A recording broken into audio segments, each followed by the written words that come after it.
Good afternoon. Thank y'all for being here. Before we get started, congrats to men's basketball. You won last night, and want to wish men and women good luck in the Big 12 tournament coming up. Also hosted the national championship for rifle. That's pretty impressive. Looking forward to come over and check that out this weekend. So I want to wish them good luck this weekend as well. Want to quickly kind of recap the winter, and then we'll move into some spring stuff. Finish up our winter the rest of this week. Been a productive 8 weeks, really.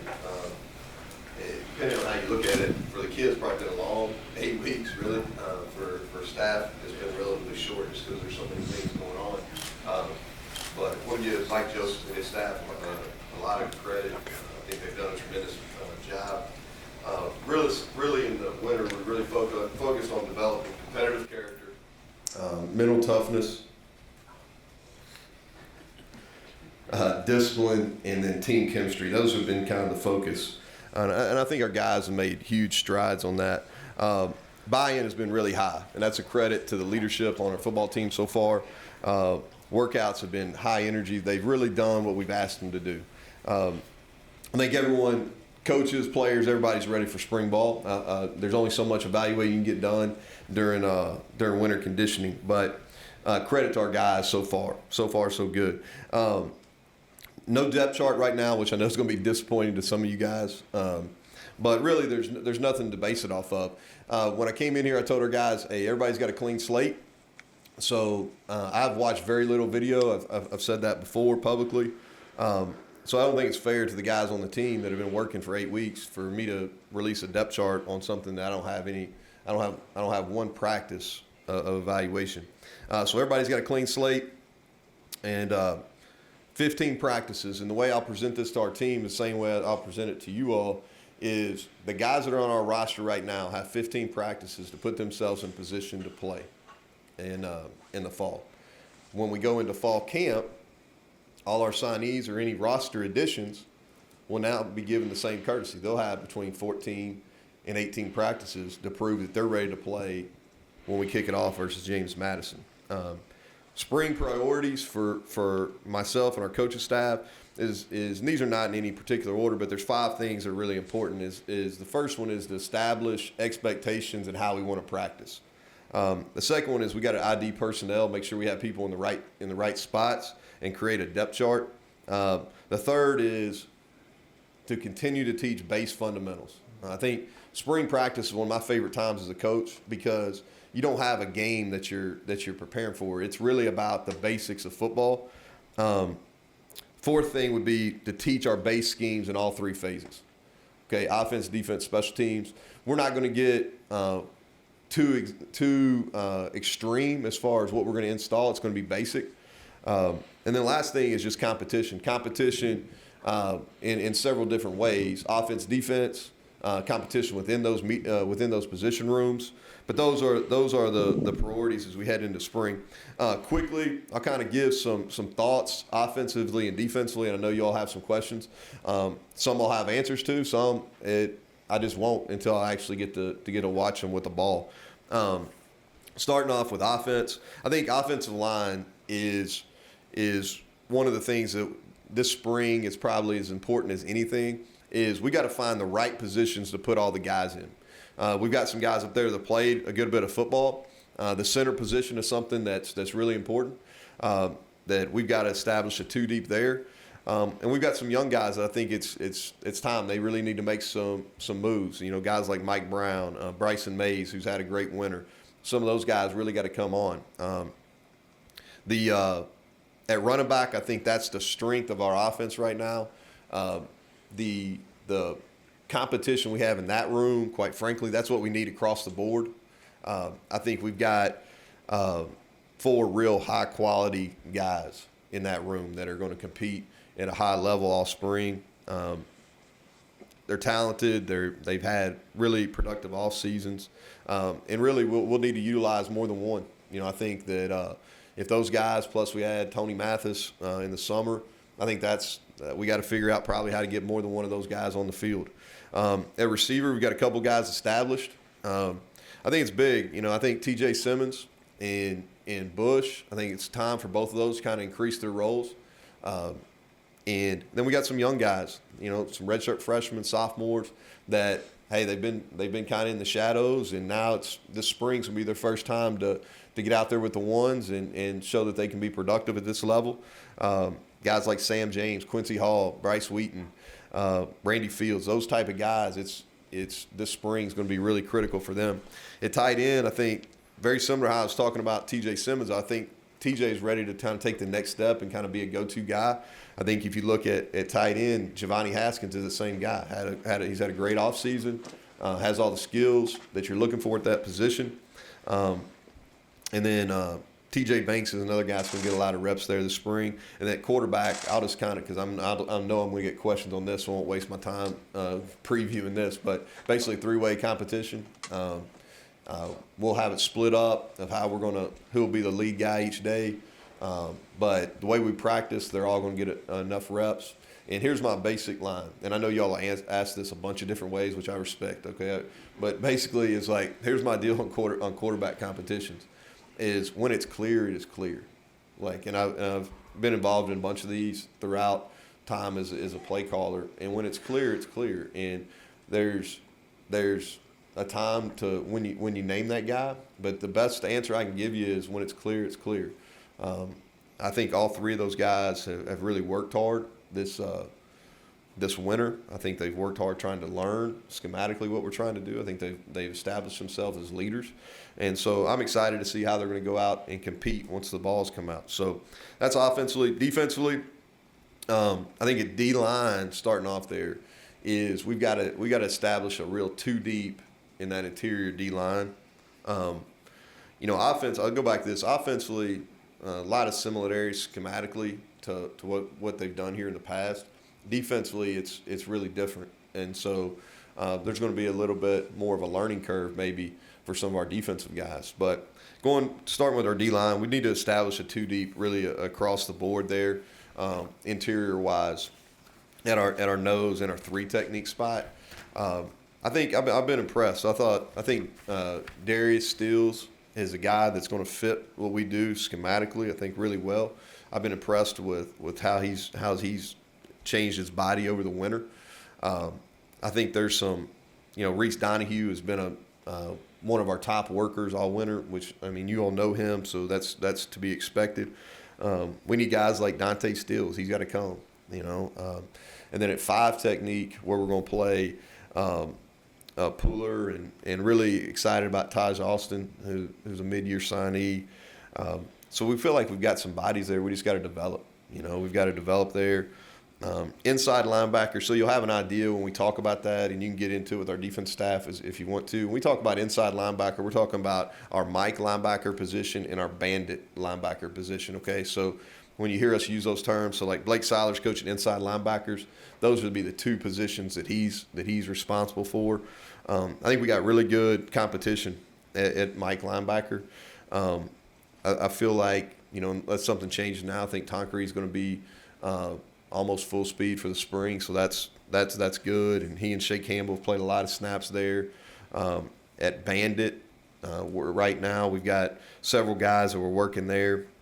Exree Lowe and Sandwich and Ferns, they're all working at that Bandit linebacker position. Okay, we talk about outside linebacker. We're talking about a will linebacker and a spear, and a spear is really essentially a nickel position. So at outside linebacker, at that will spot, we're playing Josh Chandler is probably somebody that's has good off season as anybody in our program. And then at our spear position, Giovanni Stewart is playing that position. Bonamico is going to play there. Lindsey and Raines could play either one of those wheel or spear positions. So just give you an idea, kind of. When you hear us talking about outside linebackers, that's who we're talking about. At safety, we got Kenny Robinson and Pitts are returning. And then Jake Long is a guy that we've moved to safety from corner, and he showed real promise with some of his movements during the conditioning. And then Mahone as well, who played some corner, I think, a year ago, played a little bit of safety. But those are the guys at safety. Kerry Martin mid-year early enrollee. He's going to play safety as well. And then at corner, got a lot of veteran competition, okay, with the older guys, Bailey and Norwood, Washington, Jordan Adams, those guys. And then I've been really impressed with Drayshawn Miller, who's came in and done a really good job so far in the workouts. Special teams-wise, I think the biggest question on that is punting.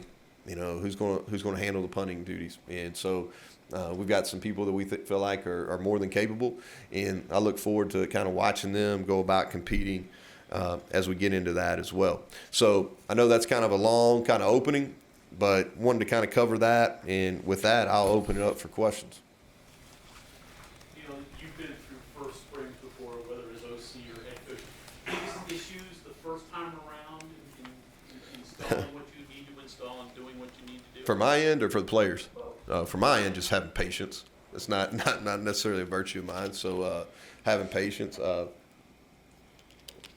It's not for players. It's really just and it's one of those first things I talked about as far as them just understanding what our expectations are. This is my belief is like players in general or students in general, they want to do what they're expected to do. They just need to know have a real clear expectation of what that is. So we've got to establish our practice habits and what our expectations for them are on a daily basis inside of practice. You're going to have a quarterback competition between three guys. How do you rate, not the guys, but the qualities of a quarterback? What are you looking at? What's first, most important? Yeah. Well, I think the first thing you look at is the non-negotiables. Let's talk about that. So the non-negotiables is character and leadership. Okay, so you take those out, and then I think the next thing that you talk about is accuracy. You got to be accurate. Second thing is, and these are not in any order, and honestly, I'm talking off the top of my head. So accuracy, and then you got to have the ability to keep plays alive now. Those two things, especially in this league, is you better. It's almost like this is the way I describe it. All right, so you got your old school point guards in basketball, right? That were basically all they did is distribute the ball. They came down, called the play, distributed the ball, right? Now you got your new age point guards, the guys that are playing the NBA now. Okay, it's like Harden, he has the ball in his hand.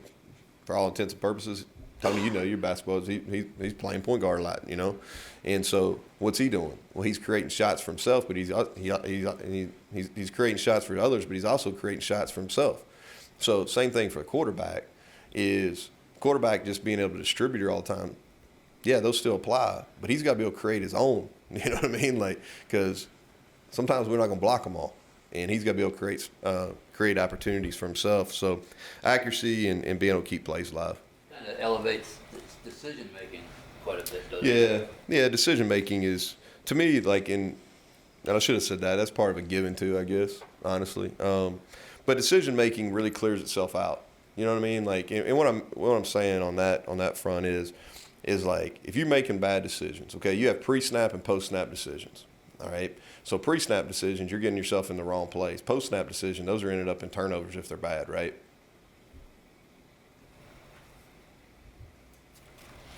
Are we reading into it too much that we're going to go towards a dual threat QB to recruit versus the old pro style breakdown, or do pro style guys just have to move enough in the pocket? No, I just think it's like, like Will, what Will vertical? 30, 34, man, that's pretty athletic. You know what I'm saying? Like, that's pretty athletic. And I think if you watched him last year, and this is just me just watching him as a fan, like, he did a really good job keeping plays alive. So would he be labeled as a dual threat? I don't know. I mean, I don't know what he came out when he came out of high school, but I think there's a difference between this way I look at it is would you call running plays for them, or can they keep plays alive? Does that make sense? And so I don't think that it's necessarily. I don't think it's necessary for you actually be a running quarterback and call plays for them, but they have to be all right. They have enough pocket awareness, and they got to be athletic enough to be able to move around. Yeah. That was a really non-answer for you. So to be honest, we're going to sign the best quarterback we possibly can. All right. Anybody else other than Jake move positions? Yeah, we've got a couple. and then that's something that Mike can kind of. I'll hit a couple here. Gamitter is going to move from defensive line to O line. And if I miss anybody, Mike, just put them. You can put it in the release. Talked about Giovanni. Giovanni played linebacker last year. He's going to move to our spear position. Quandarius Qualls is going to move down and play defensive end. Talked about Kerry Martin going to be at safety. Jake Long moving to safety. I think that's everybody as far as any kind of position movement. The receiver spots are all kind of going to be in limbo as far as who's playing what position until we get in and kind of watch them. You mentioned concrete in terms of injury. Any other injuries that will be a factor this spring or anything else that will cause somebody to miss some time? Well, so you got the guys who were out last year. I'll touch on those real quick. Charlie Benton is starting to move around. I think he increases his run protocol today, but he won't be able to do anything during spring. O'Laughlin, who's a guy that I'm excited about his future. I think he'll be able to do some stuff that's on air as far as just running routes and things like that, but won't do anything in a competitive scenario. Hensley will be out for the spring. We're hoping Qualls can do some work. It'll be limited. It'll be very limited, but we're hoping as the spring progresses he can do more work. Those are all right off top. Am I missing anybody? Anybody else got questions on injury? Butcher Grossi? Yeah, he's out. He had surgery a week ago Friday.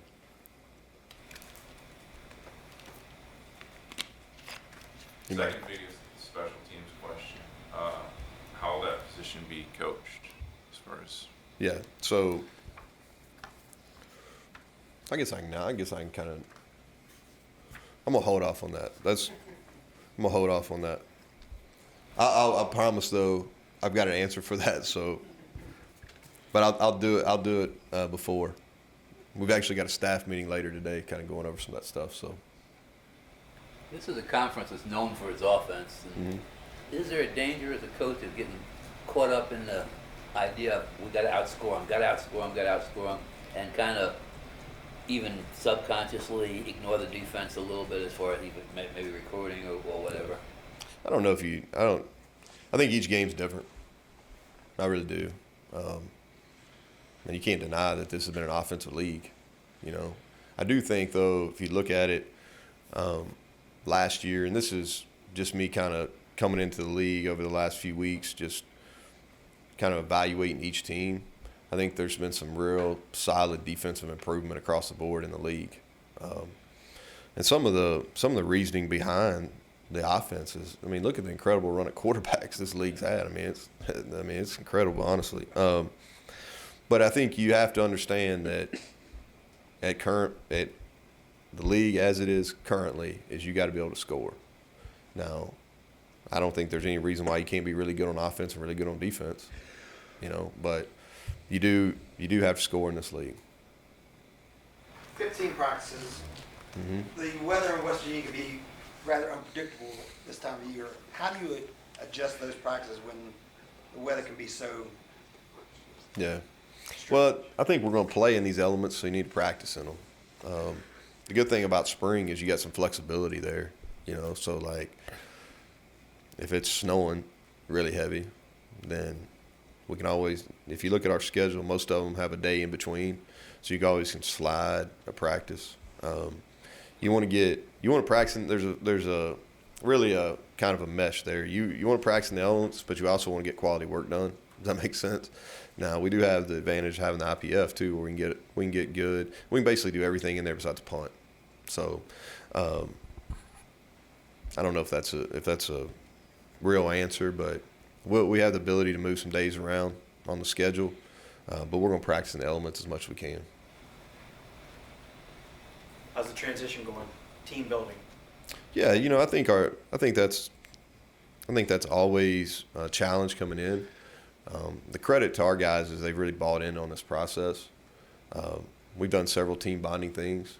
I think that was just listening to our players talk. That's one thing that they really wanted to increase was the chemistry.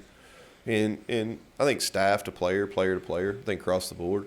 I don't think that's something that changes overnight. I think that's something that takes time. So The short answer is it's improving. You know, I don't think it's exactly where we need it to be just yet.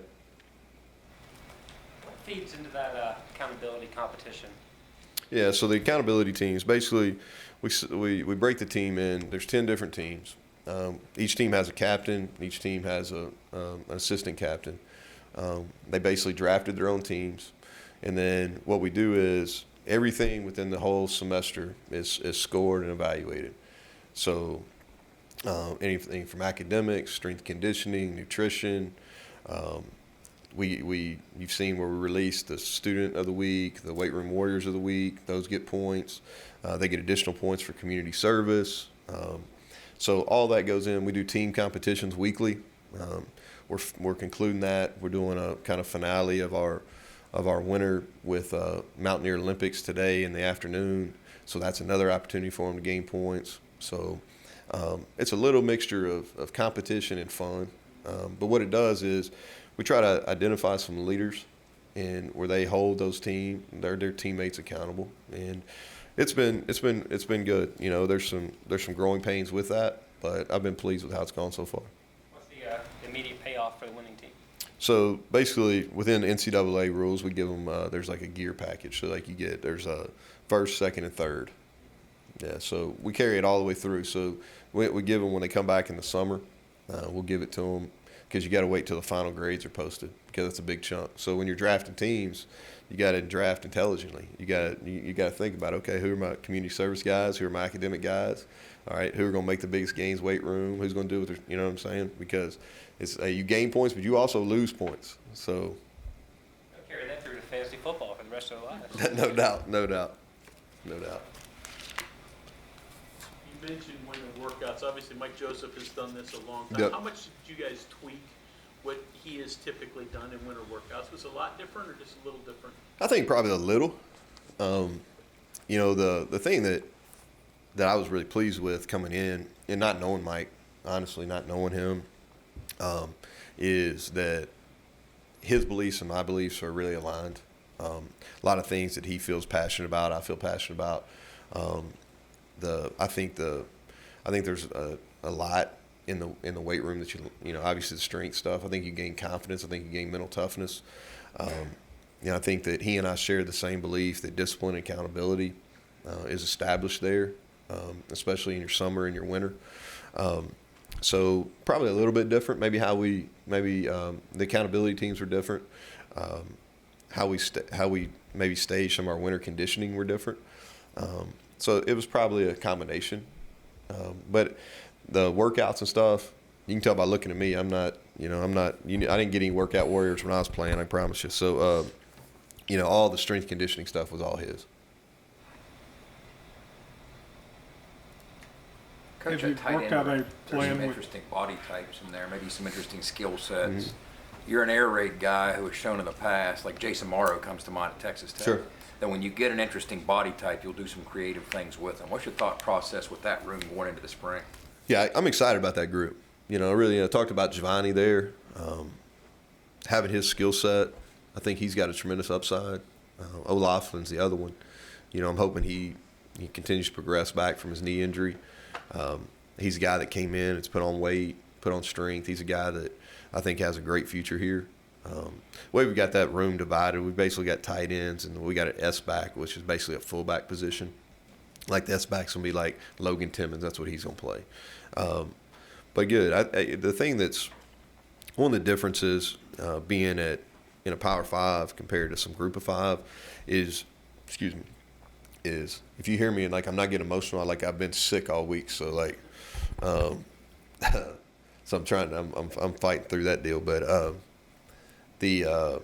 lost my train of thought talking about that. Going back to tight end. Okay, so Power 5, Group of 5 is there's really about 7 to 12 elite like tight end prospects year in and year out. They're just hard to find. You know what I mean? Most of those guys are playing basketball, honestly. And so guys like that, like Giovanni or like O'Loughlin, those guys that are big, strong, that are versatile enough to play split out at wide out or hand down tight end or back in the fullback position. They're really hard to find. But I believe that we can recruit, all right, at least one of those type bodies each year here at West Virginia, okay? And with Westco going in the draft and having a really good combine, really good Senior Bowl, I think that continues to help us as well. Neal, you mentioned that the running backs have kind of been the strength of the offense. I know you haven't had a chance to see them on the field yet, but what is it that those guys have done to impress you so far? Well, I think this is, first of all, size, speed, really good. And what you do, here's what you do get to evaluate in off-season workouts. You don't get to see anything with the ball, okay? But you get to see change of direction, all right? You get to see who plays a really good leverage, all right? You get to see burst. So a lot of those things tie into running back play, right? And so it's a little easier to evaluate running backs. The thing that I like about those guys, they compete, man. Those guys are super, super competitive in the right way. You know, I mean, they're trying to make each other better, and they're competing with each other. And I think they got diverse skills. I really do. You know, and I guess really all four of them, but definitely two of them, Petaway and McCoy, have been really productive so far in their careers here. With the situation at center, anybody's name pop up that you're taking a serious look at? Well, I think that the first two guys are going to get a crack at it are Chase and Bryson Mays. I mean, those are going to be the first two guys to get a crack at it. But I think you're right on. I mean, that's as important spot as we have on either side of the ball is we put a lot on our center. They need to be a leader type kid. They need to be able to ID some fronts, get us in some calls. So that's something that's really important for us this spring. I think those two guys are going to be the first two to get the crack at it. And in my opinion, is one of those two guys can get it done. Coach, Bob mentioned earlier the considerations on the defensive side in the Big 12. I mean, you've been in this league. Yep. Defensively, you know, you're a couple failed third down attempts from facing 50-some snaps and a half or facing 18 or 19 possessions in a game. But you're also a guy who seems pretty conscious of snap counts on both sides of the ball. And you've called games in the past to help your defense out in those situations. How do you foresee that playing a role moving into the Big 12 the way things work now? Yeah, I think each game's unique. You know, very similar. What I was telling Bob is each game's unique. So what I mean by that is there's going to be some games you go into that, you know, when you're playing somebody that's depending on what you are defensively, that you may have trouble. And you know that going in, so you got to plan accordingly. Okay, and what I mean by that is maybe you have to take a chance or two on special teams, all right? Maybe you need to play a little slower pace on offense, you know? Maybe it's a deal where, okay, hey, you got high respect for that side of the other side of the ball, okay, with the other team's offense. And so what you want to do is, hey, maybe you go for it on fourth down a little bit more so you can try to control the clock. Does that make sense? Yeah, so, yeah, and I think that's what you're talking about. If you go back and watch, like when we played against really good people in the past, I think that's how you handle though. But each game's different. I don't think you can look at it as, hey, 12-game schedule. How are you going to go play? I think each week's new. Neal, how much live stuff are you going to do in the spring? Good on good or scrimmage stuff? Yeah, that's a good question. And it is a good question. And here's what I'll tell you is I'll be able to give you a firm answer after I watch this for about 2 days in pads. All right. Here's what I mean by that is I think you have to be careful of how much full speed work you do until you understand like how your guys practice. And what I mean by that, like if I go through in our first 2 or 3 days of practice and we got guys on the ground all the time, then we're going to have to really limit it. Okay. And we got to really teach them how to play, off the ground first, because you go watch a really good football team practice. All right. And their thud practices and there's nobody on the ground. Does that make sense? Like, best example I can tell you, if you go watch an NFL team and you watch them practice, man, they are getting full speed work, but nobody's on the ground. All right. So you got to evaluate how our guys practice. We're going to have 3 scrimmages. We'll use all 3 scrimmages. Okay. But as far as how much full speed contact work we're going to do, I gotta see where we're at first. Is there an ideal, like if you're trying to get to a certain point by the end of the spring, does it have to look a certain way first? I don't. Honestly, I don't. We'll have those three scrimmages, and the way I talk about those scrimmages are, I call them moving days. You'll hear me say that as we move through spring. Hey, they're moving days. So, hey, the lights come on, I get the coaches off the sideline, and you got a chance to produce in a as close as a game type atmosphere as we can create in spring ball. So we'll do those 3 times. As far as how we handle the rest of the time, the NCAA allows you to put pads on. Really got to get a feel for what we have.